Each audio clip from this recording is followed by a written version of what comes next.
Hello, everyone. Welcome back to another episode of Dear Work Wives. I'm Hey, here work with my wife. work wifey, Emily, I'm so excited. and we are here again to help create less toxic, less sucky work cultures. So Yes. we've got some submissions, but before we dive in, what's How's it going on for going? you? Yeah. So I was telling my parents about this, and they were like, they don't get it because What? they're like they're boom like they just They're factually are boomers. boomers, right? They just Right. are of that age. Yeah, it's not an insult. They No, they just are boomers. they are Yes. boomers, yeah.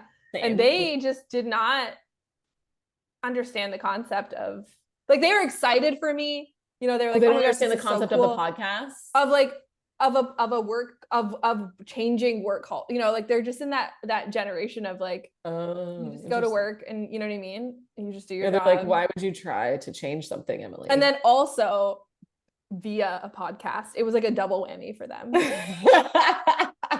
Like they're so excited and always so We incredibly support supportive all of your me. hopes and dreams. But they were kind of like, I don't get But this dream, but that's okay.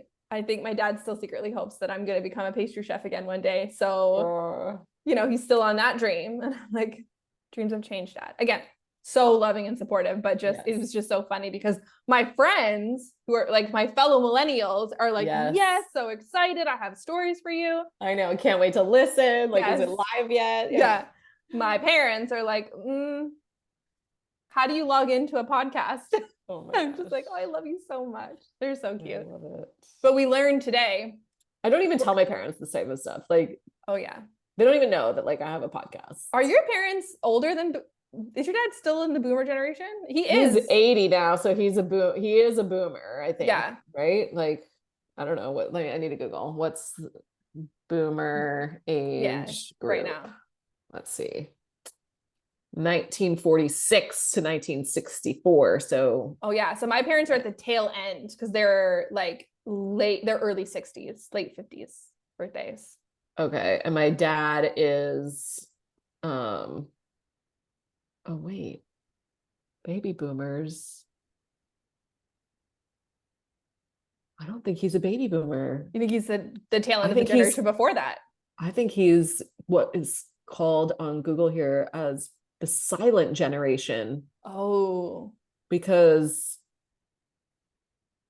yeah, he would be, I don't know, I can't do math, but I think he was born before 1945. Yeah. Right? Minus. He's 80. Let me do some calculator math because 78, yeah. The oldest boomer is 78 right now. Okay, so he's 80. So he's what's called the silent generation. Oh. Which, what the heck does that mean? So that would be the generation in between the wars.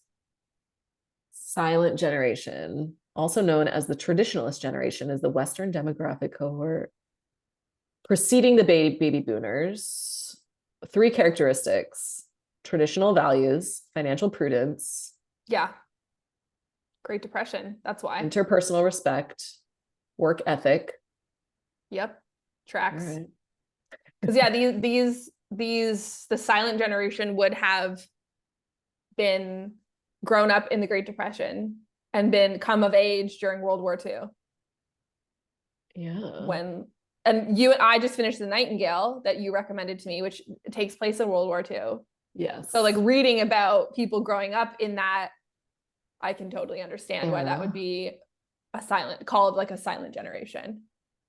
Wow. Game changer. Also, we've never heard of them because I've never even heard of that generation title. Yeah, which tracks for it being the silent generation. True. And he does like such boomer things that I'm always like, boomer, Right. So I just thought that he was a boomer. Well, maybe he probably would like to be lumped. He would probably like to be lumped in as a boomer too, because he's like, I don't want to be 80. Maybe they're like uber boomers. They're like, because boomer generation, their parents are the generation before the silent generation. Yeah. Oh man, generational stuff is so. I don't even know what generation our kids are in. Alpha.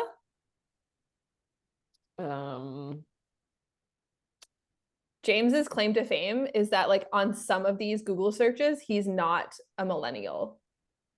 Okay, what is he? The one before millennial. Like Generation Alpha is born between 2010 and 2025. okay, so those are our kids. Alpha. Little alpha babies. Aww. All right, when was James born? 82. Just and his social insurance number is and He's a millennial. It says Generation Y yeah. or the millennials. Yes. But it starts in 82, right? 82. Yes. Yeah. And 90, born between 82 and 94. So his like on some of these, they like break out the like 7 years from like 78 to like 85 because that's like truly those kids came of age before the internet. Yeah. Whereas like I grew up, James is he's 5.5 years older than me. Can't forget that half. Okay. Right. I grew up and like we had internet in my home during like middle school. Okay. You know? I'm like halfway between you guys. Yeah. I was in high school when we, I think, got internet. So it is like I truly think that people who grew up in that time frame of the internet becoming it, like we all had such different experiences. Like when did you get the internet in your house? Because that is what changed. But actually, now that you're saying this, like I remember like signing on to AOL into the chat rooms and like doing inappropriate things. Oh yeah, so like ASL. Age, sex, location. Yes. Like, and I was an 18-year-old from Texas every time. Oh yeah. 18, single. Yeah. I always said that I was like a Britney Spears backup dancer. Oh my gosh. That's my career. I thought that was sexy, you know? Yeah. They would get this image of me. Yeah. Yeah. And like I didn't have what was I doing in there? I don't know. Law and Order SVU. That's what we were doing. Like being primed to be on an episode of that. A story. Yeah, but I'm pretty sure that was like middle school for me or something. Yeah. I was too young to have MySpace. Like MySpace was already done by the time the internet was like prevalent for me. I did not have a MySpace, but I feel like I was old enough to have one. Yeah. Because I'm a little older than you. So I was like, I feel like years. Yeah. Yeah. But I did never have a MySpace deal at that age, right? Like even watching my kids, the 2 years between them, like the difference in what they're allowed to do. Actually, my son's allowed to do whatever my daughter does, but that's the second child thing. Yeah. You know, like it's a big at those ages, like we were teenagers. We were like, there's a big difference, you know? Yeah. In what we were and we're not allowed to do. But anyway, I don't know how we got here, but because your boomer parents don't. My boomer parents are really excited for us, but don't understand. But they're like, go team. Go team work wives. Yes. We learned before we started recording because before we hit record, we were like mapping our Taylor Swift route. And we're like, oh, we should have recorded this.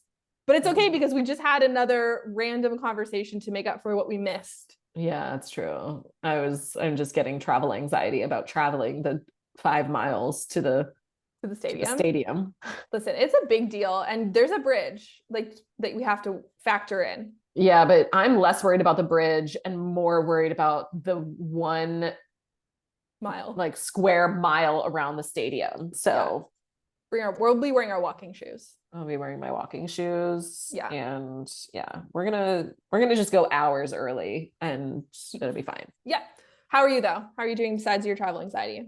Oh, I'm good. I'm sick. So that's really cute for me. I woke up yesterday not feeling great. My toddler probably brought something home last week. I don't know. It didn't really hit her very hard. So I think that like maybe her immune system is starting to get better. Which is great. That's what we want. It's great. So she like, I don't know, she had like a little runny nose, which is like no big deal. At this age, she has runny nose all the time, right? We don't count it. She was not sick enough to stay home from school any of the days. And then my husband got hit with it. And I thought I was gloating because I thought you escaped. I thought that my immune system was back to pre-children state. Yes, and because you had a rough patch post Coco. Yeah. And I always had like an incredible immune system, but that was just because I never had children before. Yeah, And yeah. I would be like, I literally never get You just only hang sick. out with adults. Like, Yeah, that's why. yeah. And like when I used to work at corporate, I don't think I ever took a sick day, just not because I Never. didn't need, like I just never really needed to because I never, and Like, of it's a course it was cold. highly discouraged, but And it I was never was sick societally enough to, okay to work with a cold or the flu. Like people were like, true. that's fine, you can come in. And that's not true anymore. That's For not true anymore. actually, well, it is for some people, but it Like isn't the for plague most. now. Yeah, we're like, Yeah. "Ah, get out of here." Yeah. But then so my husband got sick last week and I was like, ugh, I was even Get away from me.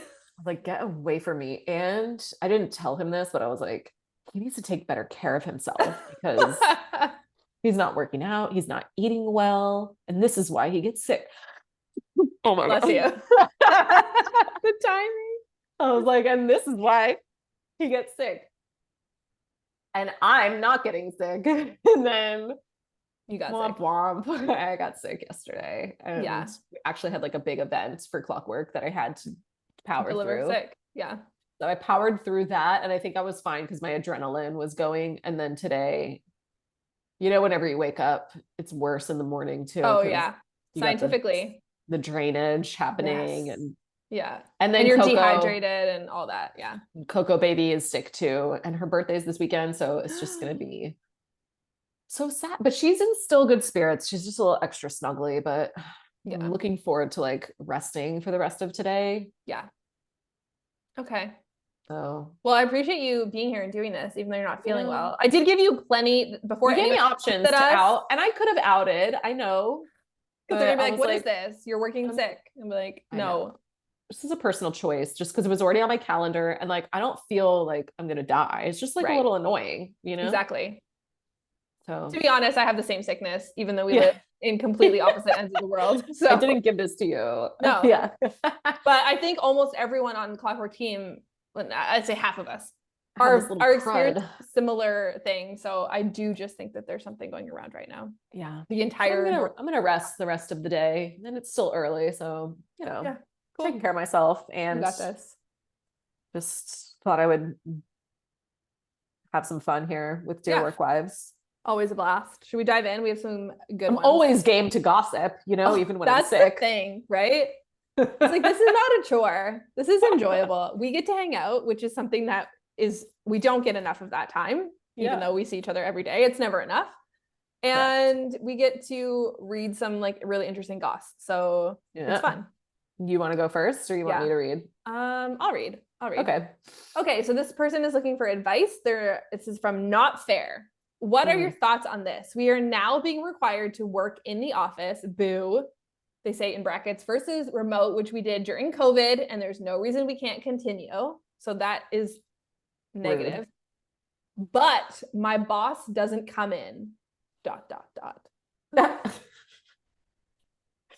Savage. That's horrific.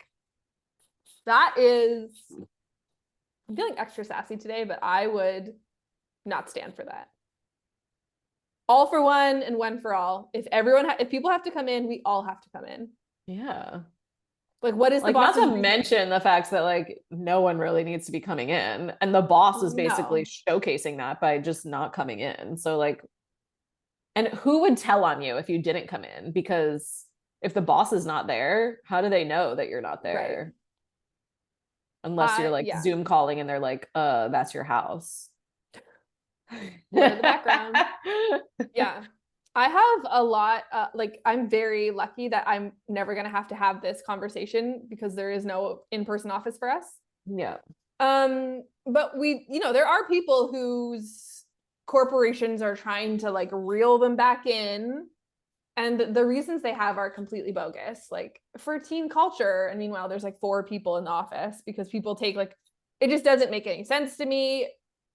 And like we're not even spending time together, like just like in their individual cubicles. Right. Like, how is that helping our culture? Like, wouldn't it help our culture more for me to be a happier person? Right.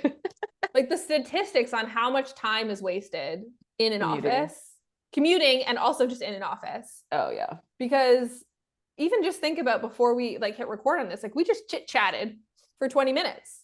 Right. If we were in an office together, productivity When I would be tell way you, down. my husband and I used to work in an office together, and we used to always just like go in each other's office, not to like do bad things, obviously.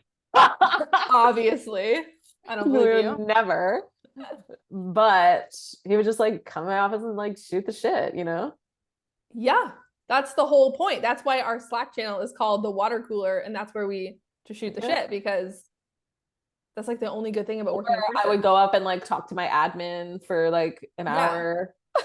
like She was Andy. nice, Yeah, enjoyable, and yeah, gossip again. yeah. She Did you always knew it hear? all. Right? She knew it all. So I believe that There's probably like you 2 hours of work collective getting done in those offices, you know? seriously, like, no joke in the world. That's what's happening. Like, Yeah. I know. I think that we need to have a like Oh, she wants advice, she right? does want advice. So this is baloney, and is there like a written policy that people are expected to follow that your boss is not following?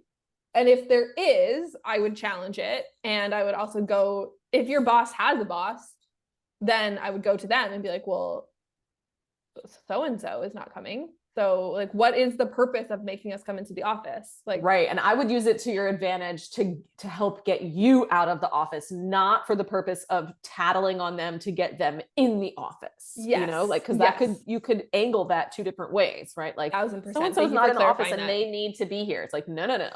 So and so is not in the office. And I think And that's you've great. never noticed. Like they actually don't need to be here. They're doing a great job. Like Right. doing the same role that, you know, but not in this particular workspace. And actually, I'm, you know, interested in working from home myself because of the quality of life that would help with me, Yeah. or like my commute or whatever. And I've seen that so and so can do a great job of not doing that. And you could even say that to your boss directly if you're like, because they can't deny that. No. Right? Like you're doing such a great job of working outside of the office. Like I see that you don't come into the office, Right. and I would also love to not have to come in. Like you seem to be making it work, and I feel like I could also make it work. Yeah. Because then they're either going to have to be like, oh, you're right, I'm not coming in and it's fine. So Yeah. why am I making you come in? Or they're Yeah. going to start coming in, which again, Right. And I would just if be they're really making you, clear, then they need to come too. like what is their expected outcome from people being in the office, and how can we prove that we're not getting that? Yeah. You know, like if they have something that's very clear, like we need people to come into the office because of XYZ, and we need to show them that that's not happening. Or maybe it is, and maybe it's just like kind of annoying that like the thing that they want actually can only happen in the office, and maybe there's a compromise, a hybrid work or something like that. But yeah, I have yet to see a use case where being in the office is actually beneficial, unless it's just to shoot the shit with your coworkers. So yeah, but this does feed really into our second story. I was going to make this point, and then the second story kind of makes that it's point. going to make it for you. Yes. Okay. All right. I think this one is like just venting. So this is from A Waste of Money, Honey. And they say our company spent millions of dollars on 5 floors of an office building downtown that barely anyone goes to because everyone enjoys working remotely. And driving into downtown is a pain in the ass, and it's super expensive. They emailed all of the local colleagues announcing a return to office for anyone within a 40-mile radius. 40 miles seems very far, by the way. Yeah, which means people who work remotely in areas within 40 miles will have to drive in 3 to 4 days a week. Also, it's going to cost us about $12 a day to park downtown. So that's about 300 people, costing the company easily $3,000 to $4,000 per day in parking alone. Yeah. Just what the fuck, she said. Yes. He or she said. So that was my point I was going to make, but then I remember the second story made the point is I think sometimes people are forcing them back into the office because they are locked in to leases in buildings that they're like, and so they're feeling like we might as well use this. We're paying for the space, we might as well use it, you know? So they're like, well, come back to office because we're paying for it. I know my brother-in-law works for a bank in downtown Toronto, and they reduced their Office space. Office space. They have like flex offices. They still have like, I think he still has to go down like once or twice a month or something like that. But it's like all flex space. It's like a greatly reduced because they're like, no one needs to come in here except for like once or twice a month to have a meeting or a luncheon or something like that, you know? Yeah. But not everyone has that flexibility. But I think that's like a factor for some places why they're like forcing this back to work is because they've paid for an office space. It's like they're going to lose a lot of people, you know? Yeah. And most places would not pay for parking either. Like I was like, oh my gosh, if they're going to make the team pay for parking, I'd be like, well, then I need a $12 a day raise because. Right. Sounds like the company is paying for it too, which is a huge expense for them. Right. It's like that sunk cost fallacy. Like they pay for the office, so they have to use it, but they're just pumping more money into it. You know, and reducing the quality of life for people because like you said 40 miles is a lot, so it's like not only are you it's the sunken cost fallacy. So like now that we paid all these millions of dollars for this office and we've realized we don't actually need to be here and people can work remotely, well, too bad, so sad because we already spent the money on it, so let's just continue spending the money on it even though and spend more money. It's actually fine if it sits empty and people will just work better from home, right? Because then we save $4,000 a day on parking or whatever it was, a week. Yeah. No, a day. Oh, $4,000 a day on parking. Yeah. That's insane. How much is that a month? 300 employees times $12 a day. It's 3,600 times, I don't know, like 4 weeks, like a short month. It's almost $15,000 plus a month. Like, why aren't we buying our own parking garage for this building at this point? Yeah. Right. Unless there's like not the space. Right. Or like, they could like rent the building out, like they could create flex space and lease the building out for other things if they're, you know, worried about the financial aspect of, dang, we just paid all this money and turned it into this. But like, okay, well, but why are you going to continue spending $15,000 a month for people to park there? And you're going to lose good talent because they don't want to drive 40 miles to come to your office. Just don't. Like, when there's so many companies out there now that are like, you don't have to come in. You can work remote. You can work from another country. I don't care. Like, and so like when there's companies out there like that who are progressive, and it's not even progressive anymore. It's just it's just reality. Yeah, it's just reality of like when there's companies out there that are doing that, like, they have places to go. So I think this is a big mistake on their part. And I'm sorry that whoever this is going to have to go into the office and commute, but hopefully you can listen to some Dear Work Wives on your commute now. Hey. I do empathize with, I can't believe I'm saying these words, but like, or I can see the point of large corporations. Like they make big moves and then COVID, like make big decisions, spend a lot of money. And then COVID came and kind of like turned everything on its head. And I understand that like changes the heartburn of it. Yeah. You know, and accepting like, okay, well, we spent all this money, like you spent all this money, you made all these decisions based on pre-COVID reality.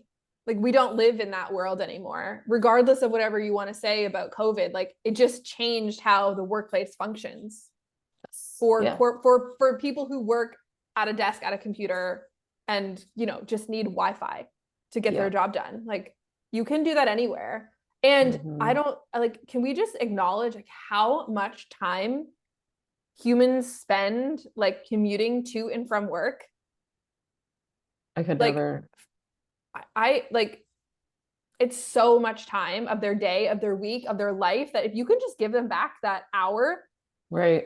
Because even like you even have to get ready at a different level, I find, you know, like I to go into an office. Yeah. I do get ready for work, but like it takes me 10 minutes. Right. Versus like, if I was going into work, it would take me like a half an hour. Yeah, we'd have to wear different clothes. Yes. You have to pack like gotta wear shoes. You gotta wear shoes. Yeah, that's big. Socks. Yeah. You've got to like pack more food or go out to eat. Whereas like at home, it's like I have my leftovers and like I don't mind, you know, like I can take your leftovers into the office, but like it's just different. There's so much resource. You got to pre-think about that. Whereas right now, like it's almost lunchtime. I don't know what I'm having, but I'm gonna go in the kitchen and figure it out. I'm gonna go like fry an egg. You know what I mean? I couldn't do that in the office. I would probably So anyway, I just think like there's so many like things that happened in COVID that were challenging, and they created a lot of, forced change. But yes. the other side of it, there was also a lot of benefits to some of those things. Like, even though it was hard and unfortunate that we had to do those things, like the reason behind them was unfortunate, but it caused us to be innovative and creative in different ways. Yeah. And actually produced some outcomes that maybe we would have never got to, but are a positive, right? Yeah. I was even talking about this with our nanny, because we were discussing how, like, in the school that my older daughter goes to, they don't let parents in the school. Yeah. I'm not allowed at my kid's school either. And they, we have to wait outside. It's like locked doors and all of that. And we ring a doorbell and they look at the camera and then they bring down the correct child to us, So I've only been in my child's school once, and it was for the tour, Right. And they're actually, starting April 10th, going to start allowing the parents back in for pickup. And I was like, I'm actually very much against this. Like, it was a pro during, or like it was a necessity during COVID, that like some of us as parents, especially when it was like your first time sending your kid to school, like it is a little hard. Yeah, just when your kid is like pat them on the back and you're like, okay, bye. Like, I don't even know where you're going or like who you're gonna be with, because I don't even get to see your teacher. Yeah. But now with like school safety stuff, like I don't want people in the school. I don't want parents. I don't want anyone in that school. Like I think it's a benefit of that COVID provided, of like, you know what, we're fine out here. Just bring me my kid. Yeah. Like, right. So I totally like agree. Some parents will be like, oh, I love like going in to pick up my kid and like seeing their classroom. And I'm like, okay, but that is not worth the potential safety risk, like 1000%. Yeah. So it's like, there are pros that happened because of this forced change that, COVID created. Like, sometimes you just gotta deal with it and like know that, you maybe lost some money, or maybe it wasn't the best decision, but you didn't know that at the time, right? So like make the know best better, do decision better for now, so that you can keep your talent and keep people happy, and because we talk about this on Clockwork a lot, and I'm sure we'll talk about it on this podcast a lot too. Like, high retention is your biggest opportunity to either lose a lot of money or increase your profitability. Like, if you can keep your staff, your team for the long haul, like it's wild how much money you will save. Costs a lot of money. How much better they will do at their jobs the longer they stay, so like, why would you fight over something that like they literally will just leave? This is the whole like great resignation. Like, they will just leave if you keep forcing them to do these things that are not actually necessary. It's kind of like, if it was necessary, people can understand that, but people are smart enough to recognize, like, okay, now that I've worked from home, this is just like, there's no reason for me to be here. And I think that a lot of people, self included, I'm happy to follow the rules, but I'm not happy to follow rules when they don't make sense to me. Like, then I'm out. You lost me. Yes, I totally agree. I'm a rule follower unless it's a really dumb rule. Yeah, same. And then I'm not going to be like, but why? Why would we do that? Yeah. But why? Okay, let's do this last one for today. This is just a vent. I love a good vent. One job, my boss had no idea how to manage my role. Oh, this is from Jill Holden. I wonder if that's a real name. I know who it is. Okay. Dang. I'm like, oh, I wonder if someone's actually calling someone out. Okay. He had come from another industry and expected me to be a graphic designer, even though he hired me as a UX designer. I don't know what the difference is, but that sounds user different. Experience designer versus, just visual graphic designer, which is like, things are beautiful, whereas user experience is like, things are functional. These work, very much more functional for your clients. Yes. Okay. Thank you for that. Yeah. At one point, he wanted me to hand sketch web designs instead of using a computer because he just liked how it looked. He didn't understand why hand sketching was a complete waste of time when we worked at a tech company. After disagreeing on our process, he started basically telling me all my work was inadequate, even though my review the previous month had been glowing. Out of the blue, they fired me when I was a few months pregnant, citing I didn't have enough experience. Then when they hired someone to backfill for me, the guy was right out of college. Totally ridiculous. That sounds like a labor board lawsuit. complaint. Yeah. This That is, I have like my mouth open. I'm like in shock for all of the, again, things that are so frustrating about this whole experience. Cause like, how can they out of the blue fire you after a glowing review? First of all, like that's right. evidence right there for not having enough experience. Like, isn't that their due diligence responsibility to make sure you have enough experience before you get hired too? Like, right. And you just had a review. So like, how do you not, there's no paper trail, right? Like that's the thing, corporate, like you invented the paper trail. You actually set the gold standard of how to fire someone. Yeah. Or like the without fear of a lawsuit, you know, or having to pay severance. I mean, maybe it's different in the States, but in Canada, like it's very strict. You can't just fire someone without having to pay them severance.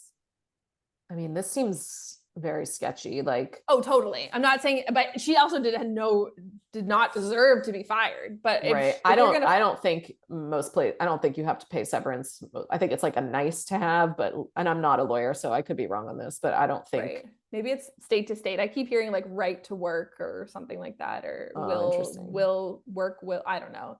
America's states have different weird laws. So America's wild. So, but like pregnant. Oh my God. Yeah. In Canada, every time I've been a manager, I wonder if they knew she was pregnant. I mean, a few months pregnant, I don't know. She could have been early enough to have not said anything. Yeah. But if I wanted to fire someone as a manager for tardiness, I'd have to have 3 documented things of tardies. But if they were also like insubordinate, I'd have to have 3 documented insubordinations. Like 1 tardiness and 2 insubordinations does not equal a fire. Oh. It's very intense. Or you release them and you have to pay a certain amount of severance based on how long they've worked for you. Okay, so if there's not enough evidence, then if you're just like, you know what, I need you to leave my company. Like I've done. Yeah. You've been here 2 years, you get 2 weeks severance. Here's your goodbye. You know. Yeah. But anyway, so this seems like wildly unethical and a lawsuit. Yeah. Also, like so annoying, like that he wanted you to do hand sketches for. Yeah. Also, he did you a huge favor because. Yeah, totally. But not ideal timing, obviously, being pregnant. I know this is like where it actually would have worked to her advantage if she had told them she was pregnant. You know, a lot of people like hide this and stuff, but that could have been like. If she had told them she was pregnant already, it would have been a lot harder to fire her. Oh yeah, because then she really could turn around and be like, I got fired for being pregnant. Yeah, unless there's some like, you know, legal standing to they didn't have enough experience, even though like it sounds like she would have some evidence of her report that was or her review that was glowing. Right. And then they hire a college student. Well, how much experience does he have? 0. Yes. And I'm like, everyone needs a chance, but like you can't fire someone for not having enough experience and then hire someone with no experience to fill their position. Right. It doesn't work that way. So yeah, your boss sounded like a PETA, you know. So yes. So you got out of a situation, because I also know like it's like sometimes we talk like you just like devil you know versus devil you don't. You're like, this sucks, but it's at least stable. I got a job. Right? Yeah. And so you stay in shitty situations because you need the money or because you just need the stability, especially at certain seasons of life. Yeah. Like I couldn't just pick up, not that I would, but I couldn't just pick up and leave my job right now. Neither could my husband, because we need the stability of, you know, so like you put up with stuff because pros and cons, like, well, I know I'm going to get paid every time. And so I can deal. You know, and like what if the next boss is even worse than this? So at least I know how to deal with this one. Yes. So I'm sorry that this happened to you. Yeah, I was like, they did you a huge favor in the end, but what a stressful, horrible situation to be put in. Yeah. Well, those are our 3 stories for the day. Those are our 3. If you have a story that you would like to submit, or if you have a question or some advice that you would like to receive, You can go to dearworkwives.com and submit it there. It's all anonymous. Go create a fun pseudonym for us and tell us a little bit about what's going on. And we would love to help you out or just gossip with you. Or just gossip with you and commiserate. All right. We'll see you next week. See you next See you Tuesday. next Tuesday.